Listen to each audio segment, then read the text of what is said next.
umaga po ng October 14, 2023 na kung saan sa ngayon ay patuloy pa rin po ang pagdaloy ng hanging amihan na umaabot na po dyan sa may Bicol region. At yung LPA naman na nabuo sa West Philippine Sea ay tuluyan na po na nakalayo. At sa atin pong long range forecast ay wala naman pong bagyo na nakikita ng bansa hanggang sa susunod na 2 linggo. At sa lagay po ng ating panahon ngayong madaling araw ay generally fair weather po sa malaking bahagi ng ating bansa, maliban lamang sa mga tsansa ng mga isolated rain sa ilang bahagi ng Bicol region, Mimaropa, Batangas, Quezon, ilang bahagi ng Panay Island, Negros, Cebu, Bohol, Leyte at Zamboanga Peninsula. At mamaya ay sisikat ang araw sa malaking bahagi ng ating bansa,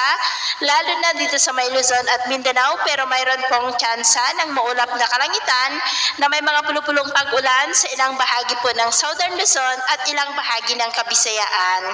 At mamayang hapon, mas maraming lugar na sa ating bansa ang makakaranas